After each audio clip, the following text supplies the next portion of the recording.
Good morning friends, I am Arun Maurya. Welcome in my channel HSC Environment. So friends, if you have not subscribed my channel yet, please subscribe, do like and share my channel. So friends, today our topic of video is tunnel construction safety. What is tunnel construction safety features and what is other features which is included in the safety during the construction of the tunnel. So let's start. In the contents, I am including competent person, safety instruction, access and egress, check-in, check-out, hazardous classification, air monitoring, oxygen, hydrogen sulfide, other precautions, ventilation, illumination, fire prevention and control, hot work, cranes and hoist, emergency, record keeping, hazard communication. We will discuss step by step of all the contents topics. So the first one is competent person. So first of all, what is competent person? A competent person is one capable of identifying, adjusting and predictable workplace hazard, who is authorized to take corrective action to eliminate. And some duties of competent person is this: monitoring air during construction. Dust and other gases accumulation is very high, so the competent person need to monitoring air and in all shifts. Testing the atmosphere for flammable limits before restoring power and equipment. And other one is inspecting the work area for ground stability. Inspecting all drilling equipment prior to each use. It is all the duty of competent person. Inspecting hauling equipment before each shift and visually checking all the hoisting machinery. So next one is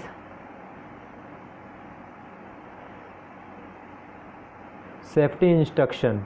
Employer must ensure that workers are instructed on the recognition and avoidance of hazards associated with underground construction. And instruction must include the following topics that are appropriate, like air monitoring, ventilation and illumination, communication, flood control, mechanical and personal protective equipment, explosive, fire prevention and fire protection, emergency procedure, evacuation plans and check-in check-out procedure, etc. It is all the safety instruction which is must be followed by employers during construction of the tunnel. And other one is access and egress. Employer must provide safe egress for all workstation and prevent unauthorized underground entry. A completed or unused section of underground work area must be barricaded, because if someone unauthorized person is come in tunnel during the construction and any accident happen, it is the then the responsible person is who, which give the permission or other. So it is the point of discussion during the access and egress. Check-in and check-out. Employers must maintain a check-in and check-out procedure that ensure above ground personnel can maintain an accurate count of people who are underground in case of emergency. And completed or unused section of an underground work area must be barricaded. Unused opening must be covered, fence off, are posted with other warning signs that keep out or other in appropriate language which most of the person understand. Next one is hazardous classification. Hazardous classification is divided into two parts. The first one is potentially gassy operation and second one is gassy operation. So I am going to tell you what is potentially gassy operation and what is gassy operation. Potentially gassy operation occur when air monitoring shows for more than 24 hours period 10% more or lower explosive limit for methane or other flammable gases measured at 12 inches from the roof, floors and other walls in underground area. And when the geological formation or history of the area shows that 10% or more of the ALL for methane or other flammable gases is likely to be encountered in the underground operation. And what is gaseous operation? Gaseous operation is when air monitoring shows for 3 consecutive days 10% or more of the LEL for methane or other flammable gases measured at 12 inch from the roof, and when methane or other flammable gases emitting from a strata have ignited, indicating the presence of gases, and when the underground process and connected to a currently gaseous underground work area and is subjected to a continuous course of air containing a flammable gas concentration. Gaseous operation require additional precautions including the following, like using more stringent ventilation, using diesel equipment, posting each entrance and warning signs, maintaining a fire watch when hot work is performed, suspending all operation in the affected area. The next one is air monitoring. Employer must assign a competent person to perform required monitoring, like determine proper ventilation and quantitative measurement of potentially hazardous gases, which is included in air monitoring. When the rule requires monitoring of airborne contaminants as often as necessary, the competent person is responsible for determining which substance to monitor and how frequently. And the job site location is also included, geology, history, work practices and condition. It is depend on the condition. The atmosphere in all underground areas must be tested quantitatively for carbon monoxide, nitrogen oxide, hydrogen sulfide and other toxic gases, and dust, vapors, mist and fumes as often as necessary. The next one is oxygen. Testing must be performed as often necessary to ensure that the atmosphere at normal atmospheric pressure contains at least 19.5% oxygen but not more than 22%. Must be sufficient oxygen is supplied by the ventilation system during tunnel construction. And other one is hydrogen sulfide. When air monitoring indicates the presence of 5 ppm or more hydrogen sulfide, the affected area must be tested the beginning and midpoint of each shift until the concentration of hydrogen sulfide has been less than 5 ppm for 3 consecutive days. And if above 10 ppm, the employees must be notified. At concentration of 20 ppm, alarm must audibly and visibly signal to show that additional measures may be required. Other one is ventilation. Fresh air must be supplied to all underground work areas in amount sufficient to prevent any dangerous or harmful accumulation of dust, fumes, mist, vapors, etc. Here you can see which type of ventilation system used during tunnel construction. This is the forced ventilation type.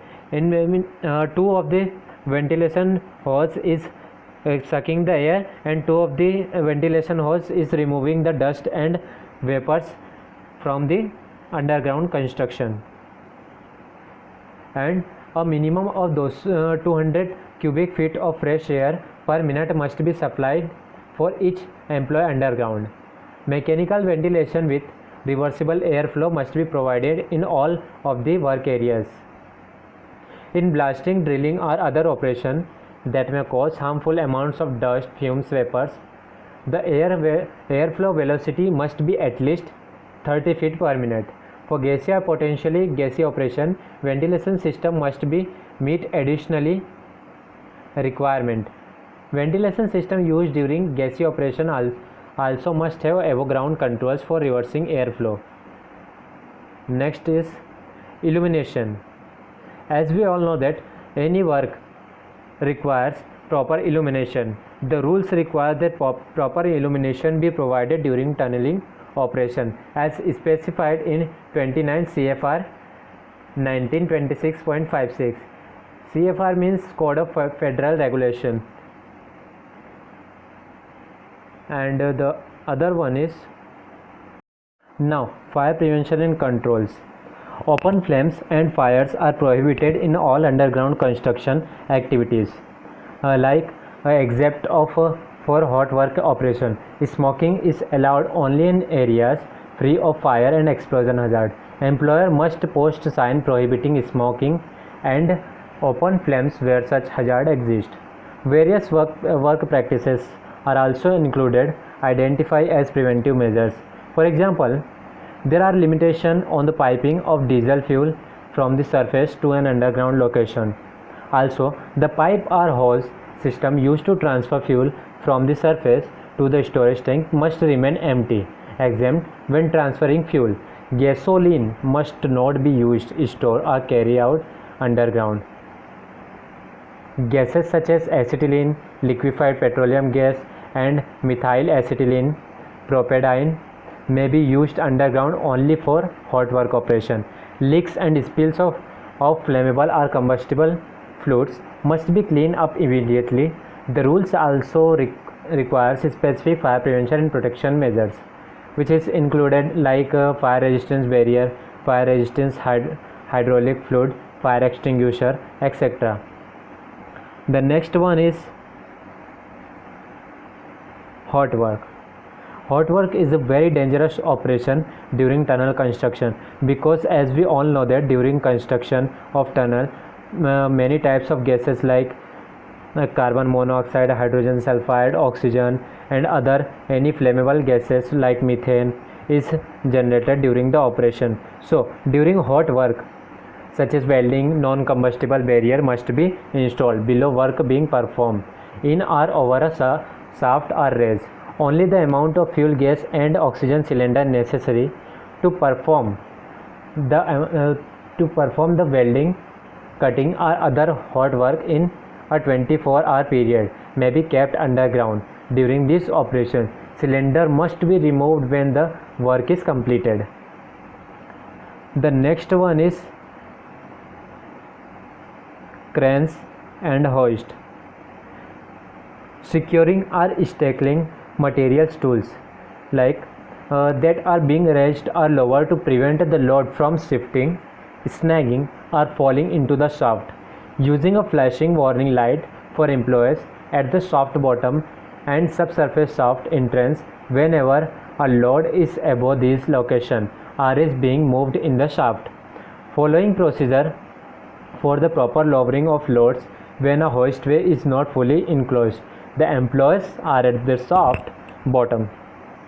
Providing a warning signs at the shaft collar at the operator's station and each underground landing about work being performed in the shaft. Using connection between the hoisting rope and cage or skip that are compatible with a wire rope used for hoisting. Other one is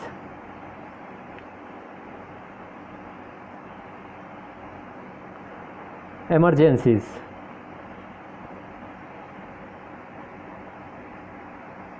At work site where 25% or more employees work underground at one time, employer must provide rescue teams or services that include at least 2 5-person teams, one on the job site or within a half hour's travel time and one within 2 times travel. When there are fewer than 25 employees underground at one time, employer must provide or make available in advance 1 5-person rescue teams on site or within a half hour's travel time.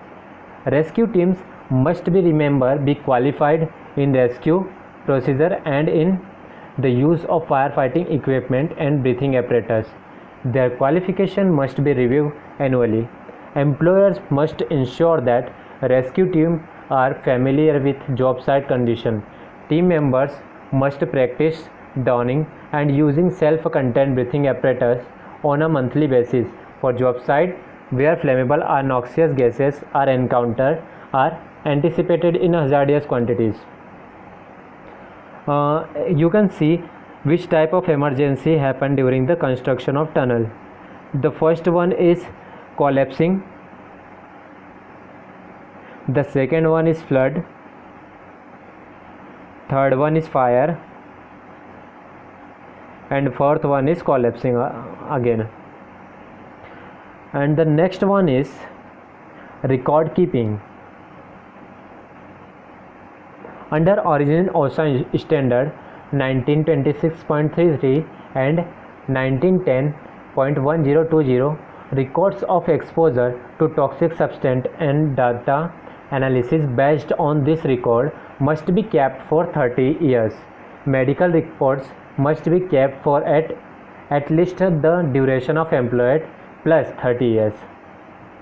Background data for exposure records such as laboratory reports and worksheet need to be kept only for 1 year.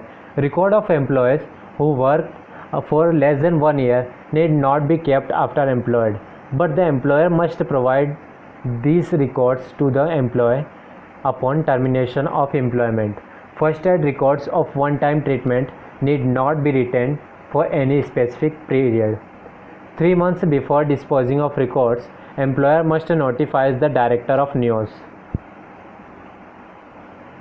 The next one is hazard communication. Under the hazard communication standard, employer must be informed employees of the hazard and the identifiers of chemical to which they are exposed when working. The standard cover both physical hazard like flammability and health hazard like lung damage, cancer.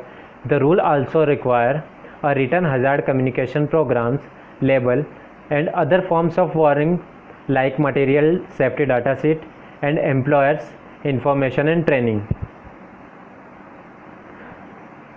Thank you for watching. Please like if you have found some important information in my video.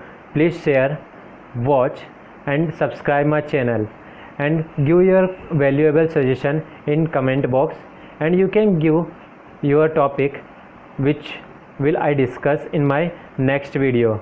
So thanks for watching.